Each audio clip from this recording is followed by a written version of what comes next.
selamat siang. Selamat siang Ibu. Yang mana nak? Silakan masuk. Terima kasih Ibu. Oke, sama-sama. Silakan duduk. Baik Ibu, terima kasih. Oke. Bagaimana posisinya, sudah aman? Sudah Ibu. Oh ya, mantap. Jadi, saya senang sekali ya melihat anak ini memakai masker, sangat-sangat mematuhi protokol kesehatan. Karena sekarang kan banyak sekali tuh orang yang terpapar COVID. Jadi kita tuh harus saling menjaga begitu. Macam tadi datang di saya dengan memakai masker, saya sangat suka. Mantap. Oke. Kalau boleh tahu namanya siapa ya? Saya Maria Kristina Bau, biasa dipanggil Rasti Ibu. Oh iya, Rasti. Oke. Nama Ibu Ocin. Biasanya dipanggil Ibu Ocin. Oke. Rasti, apa kabar? Kabar lumayan baik Ibu. Kenapa lumayan? Saya sedih Ibu. Oh iya, bingung. Bingung kenapa? Saya kurang paham di dalamnya manajemen uang Ibu. Oh iya, tinggal di kos. Iya. Oh iya, panas. Oh iya.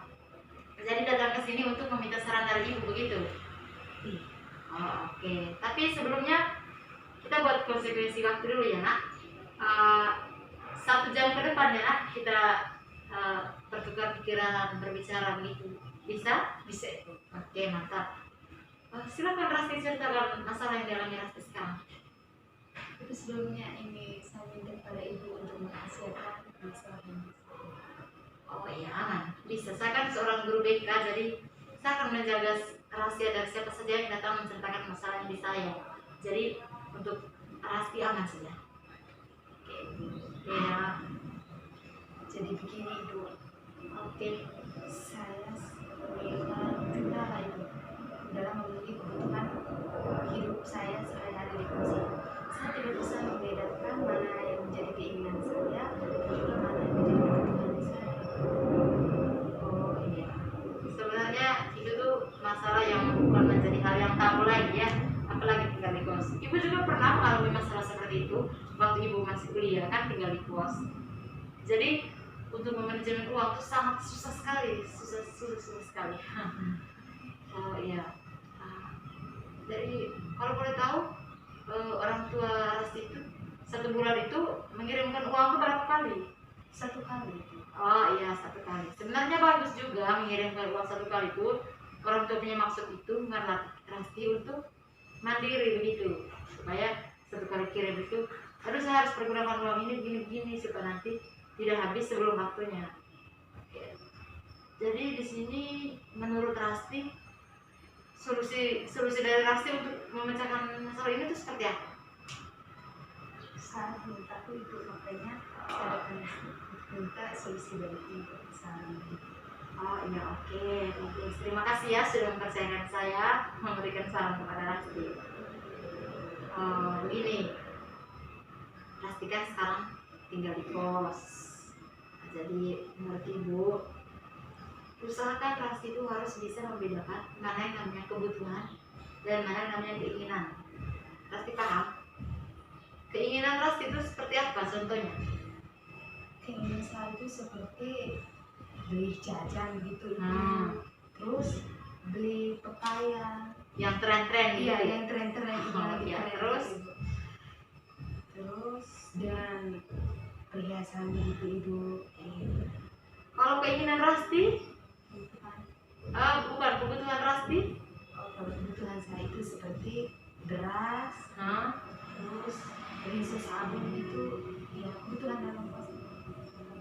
Iya, sebenarnya sih beras inilah ya yang menjadi kebutuhan utama dan harus dipenuhi yo. Jangan sampai penyakit kalau tidak makan hanya untuk beli barang-barang yang trendy. Kan sekarang banyak kasus begitu tuh nak. Oke, jadi saran dari saya itu tadi ya, harus bisa membedakan mana kebutuhan dan mana keinginan.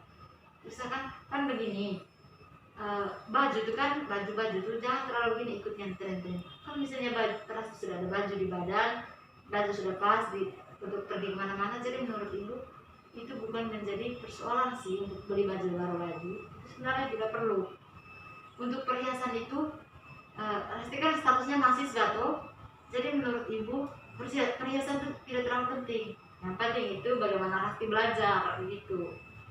Terus ini apa, jajan Rasti itu lebih jelasnya begini ya, Rasti itu kan sudah bukan anak kecil lagi yang harus jajan, harus bisa lah mengontrol uang, apalagi kan jauh dari orang tua tuh. Nah jadi harus bisa kontrol, jangan sampai nanti di pertengahan bulan tuh Rasti sudah mengalami kebalangan uang. Nah, bagaimana cara yang diambil oleh Rasti untuk menangani kehabisan uang ini tadi bagaimana? Saya sering meminjam uang teman. Aduh, meminjam uang sebenarnya bagus juga, tapi kalau misalnya seandainya pada saat Rasti meminjamkan uang teman, tiba-tiba temannya bilang, aduh maaf saya tidak ada uang, itu bagaimana? Diam saja. Ya, itu yang menyebabkan nanti penyakit. Rasti tidak memberikan beras lagi kok. Rasti tidak memberikan beras dan akhirnya Rasti mengalami kesakitan begitu kan. Sekarang tuh banyak sekali lambung, tifus, itu penyakit anak kos. Oke, jadi menurut ibu itu ya harus bisa bedakan keinginan dan kebutuhan. Pakaian itu urusan belakang, nah yang penting itu makan begitu. Terus saran yang kedua, usahakan Rasti harus membuat buku kas. Di buku kas itu Rasti tulis hari tanggal, terus ini nama barang yang Rasti beli, sama harganya itu berapa, itu yang paling penting, harga berapa dan jumlahnya itu berapa harusnya. Nah, supaya begini itu tuh sangat-sangat bisa mengontrol, karena kalau nanti misalnya 1 minggu kan Rasti cek buku kas, aduh saya punya belanja selama 1 minggu ini begini, aduh kenapa banyak sekali, mulailah muncul rasa penyesalan dari Rasti, mulai muncul begitu, aduh kenapa saya menghamburkan uang banyak begini, coba kalau saya beli perlengkapan yang lain begitu, perlengkapan apa untuk makan begitu, bahan-bahan untuk makan seperti beras tadi itu. Nah begitu, jadi harus buat ya. Kalau ibu kan sudah pernah mencoba bagaimana cara membuat buku kas itu, dan buku kas itu sangat-sangat membantu. Nah karena kan ibu juga pernah kuliah tuh, jadi ibu pernah mengalami masalah yang seperti Rasti alami. Itu saran yang kedua ya. Kalau saran yang ketiga, ibu sedikit tanya dulu, apakah Rasti punya ATM sendiri? Ada. Oke, ada. Jadi di sini kalau pada saat orang tua kirim, misalnya tanpa satu ya orang tua kirim, misalkan waktu Rasti pergi tarik uang itu, tarik seperlunya saja, misalnya untuk beli apa namanya, beras tadi, sabun, rinso, pokoknya perlengkapan kos gitu, beli itu banyak memang. Kalau beras itu usahakan beli untuk yang berapa kilo begitu, yang bisa mencukupi makanan Rasti selama 1 bulan sampai orang tua kirim lagi gitu. Kalau yang lain-lain tuh, kalau yang Rasti tidak butuhkan, simpan saja di ATM, karena nanti siapa tahu nanti ada fotokopi dari kampus mendadak, kan tidak ada yang tahu tuh keperluan mendadak, Rasti bisa ambil dari situ. Tiba-tiba mungkin beras habis sebelum waktu, jadi Rasti bisa beli lagi. Untuk pakaian tuh kalau misalnya masih ada, jangan dulu beli pakaian tuh kan, kecuali kalau misalnya semuanya sudah pas, sudah aman semua kebutuhannya, baru kalau ada uang sisa. Kalau masih banyak, kalau tinggal sedikit jangan. Kalau masih banyak bisa lah beli baju, tapi jangan terlalu banyak, satu gitu, jangan terlalu banyak begitu. Itu saran dari ibu sih, tergantung kembali ke Rasti. Di sini saya kan sudah memberikan saran ke Rasti. Kira-kira cara mana sih yang Rasti pakai untuk menanggulangi masalah yang Rasti alami sekarang? Cara ya mungkin yang paling gampang tadi, cara kedua dan ketiga. Oke, cara kedua dan ketiga bagus. Cara kedua dan ketiga itu yang itu kita sadar buku kas, sahabat muda. Dia menyisipkan sebagai uang.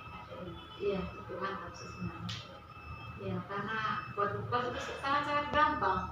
Nanti juga muncul penyesalan dari kita tuh, aduh sekarang kebanyakan mengeluarkan uang begini, coba kalau saya beli ini, tidak beli ini, pasti kan muncul rasa penyesalan tuh.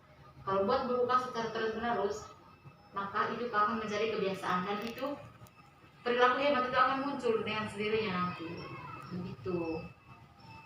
Jadi Rasti akan mencoba 2 cara tadi ya. Oke, membuat buku kas dengan menyisipkan uang di. Oke, mantap. saya sangat mendukung sih sebenarnya. Itu saja sih dari saya. Bagaimana setelah Rasti mendengarkan nasihat dari Saya merasa lega Ibu.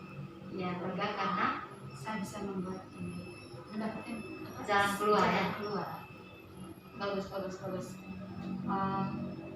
Itu saja Kak yang masalah yang harus dialami begitu. Iya, bisa saja itu. Apakah ada masalah lain?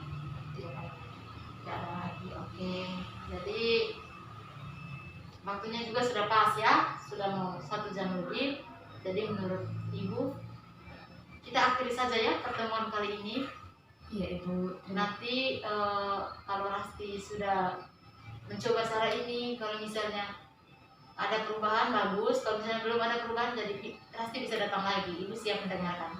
Bukan hanya masalah ini sih sebenarnya, kalau Rasti ada masalah-masalah lain silahkan datang di saya. Saya dengan senang hati menerima dan mendengarkan Rasti.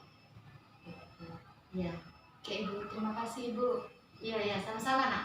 Saya pamit Ibu. Oh iya, langsung pamit. Iya Ibu. Oke. Permisi. Ibu.